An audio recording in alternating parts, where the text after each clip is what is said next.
नमस्कार दोस्तों, मैं ऋतुराज तोमर और आप देखना शुरू कर चुके हैं ब्रेकिंग न्यूज वाला। भाजपा में जाने के बाद पहली बार लोकसभा चुनाव के मैदान में नजर आ रहे हैं केंद्रीय मंत्री और गुना अशोकनगर से भाजपा प्रत्याशी ज्योतिरादित्य सिंधिया।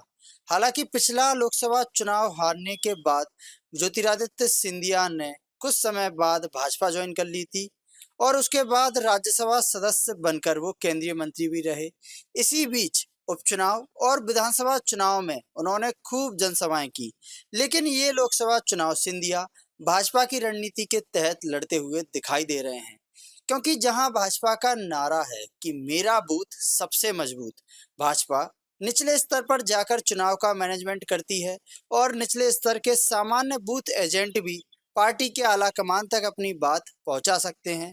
तो इसी कड़ी में अशोकनगर से मैदान में उतरे ज्योतिरादित्य सिंधिया अब लोकसभा क्षेत्र की प्रत्येक विधानसभा में जाकर बूथ एजेंट की मीटिंग लेते हुए दिखाई दे रहे हैं। यहाँ से वो मीटिंग नहीं ले रहे हैं बल्कि जीत का मंत्र भी दे रहे हैं। आइए आपको सुनवाते हैं भाजपा प्रत्याशी सिंधिया और बूथ एजेंट के बीच का सीधा संवाद। गर्मी लग रही है, अभी तो बहुत और गर्मी आने वाली है और मेहनत करना है और जितना पसीना निकलेगा उतना ज्यादा दिल में उमंग आएगा। मेरे भाइयों, ये पसीना टपकता है तो इसी भारत माता की धरती को सिंचित करता है। पसीने टपकने में मजा आना चाहिए। हाँ, बिल्कुल आना चाहिए, बिल्कुल आना चाहिए। जो 370 कश्मीर से हटाया था, अब प्रजातंत्र के मंदिर में भारतीय जनता पार्टी के 370 सांसद भेजकर उसे गाड़ के हमें रखना है मेरे भाइयों।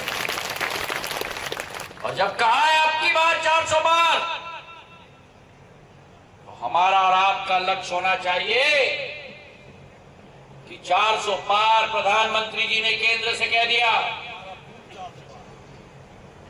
हमें अपनी जमीन देखनी है और जमीन को मजबूत करके गाड़ के रखना है।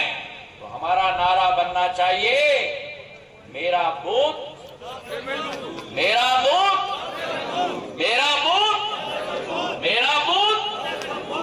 अब की बार मेरा बूथ 400 पार का नारा लगना चाहिए। अब की बार मेरा बूथ, अब की बार मेरा बूथ, अब की बार मेरा बूथ 400 पार।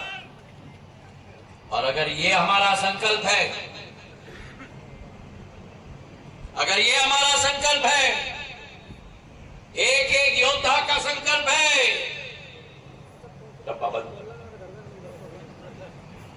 एक एक योद्धा का अगर संकल्प है,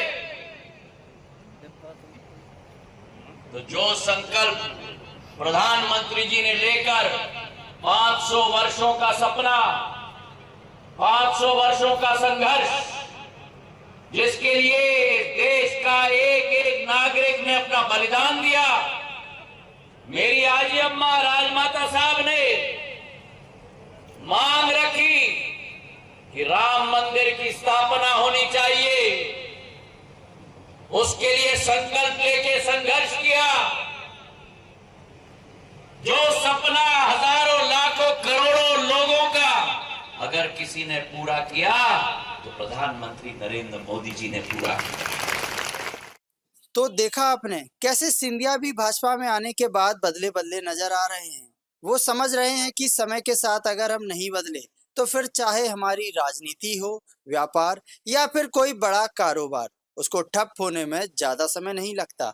लेकिन यह बात अभी भी कांग्रेस नहीं समझ पा रही है, इसलिए हर दिन देश भर से तमाम बड़े नेता कांग्रेस छोड़ भाजपा और अन्य दलों का दामन थाम रहे हैं। इस खबर पर आपकी क्या राय है? क्या आपको क्या लगता है कि भाजपा किस तरीके से बूथ मैनेजमेंट करती है और बूथ पर जाकर चुनाव लड़ती है? आप हमें कमेंट करके जरूर बताएं भाजपा के बूथ मैनेजमेंट पर, और बने रहें हमारे साथ ब्रेकिंग न्यूज़ वाला। धन्यवाद।